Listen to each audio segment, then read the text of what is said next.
So here we are, July 1st, 2016, Friday, midday. We have issues.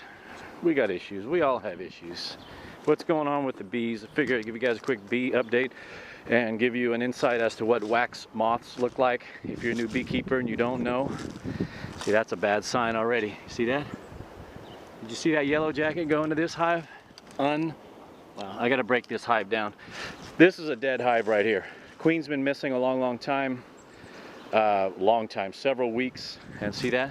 You see how that, look at him. Well, they pushed him out on that one. But he's trying to get in.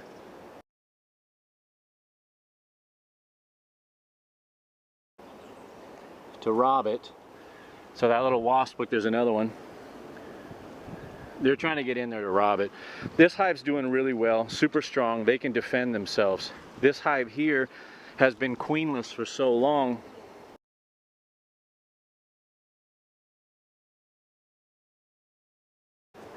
Their population has really run down. They've got a rogue female running through here that's laying unfertilized eggs. The hive thinks that that's all okay because there's brood. Look at those yellow jackets just going right in there. Another drone. See those little bean bodies are drones. So this hive is dead.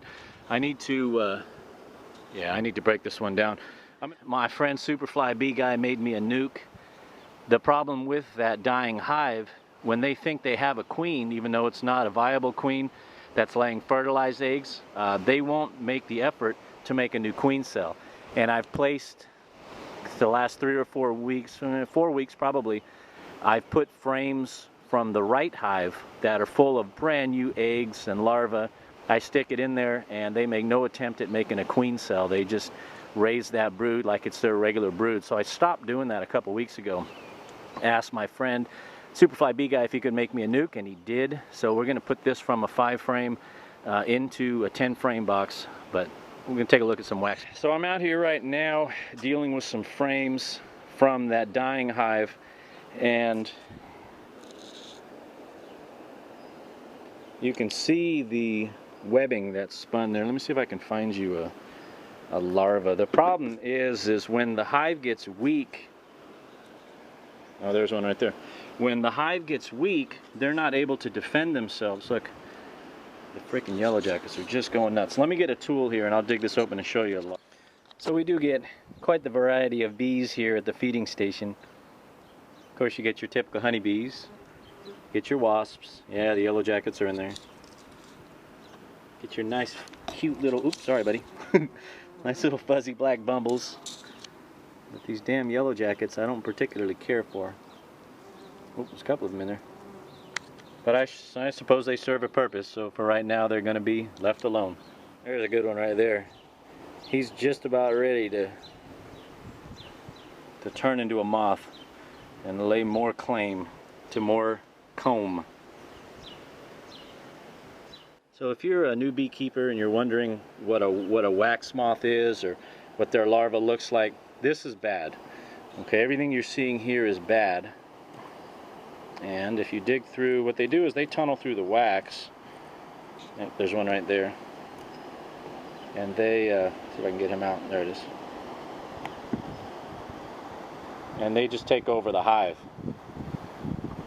And when you don't have the population to defend itself against these little guys, they just come in and they will decimate your hive. So there's a couple different ways you can treat for this. I don't like treating with pesticides because that's just the way I run my bee farm. But I could put this in a freezer for a few hours or a day or whatever, and that would kill them. That would definitely kill all these moths. But what I'm going to do is I'm going to come in and physically scrape all of these frames wherever the moths may be, and I'm going to put them in a strong hive. And let's see, I'm sure there's others in here. And we're going to see, oh man, that's a big fat one. And we're going to see if they can clean up this mess. Because keeping it in that dead hive, look at them. Look at them. Wax moths, boys and girls. In my beehives, there's a bunch of them too. There's another larva right there. Anytime you see this webbing, you know there's something in there. So what I'm going to do, I'm going to scoop these out. I'm going to place them in these open bays here, which will become hydration and feeding stations. That's pretty much what I do with this gig. I keep the lids on it so the leaves from the trees don't become an issue. You see there's yellow jackets in here as well. I need to pick those guys out of there. But all the scraped comb and everything I just put in here, and I let the bees feed off that. I usually soak them down pretty good with water because we're already in July and it's pretty dry out here in Northern California. So there you go. There's a quick peek at a wax moth. No bueno. All right, gotta go, gotta run. See you.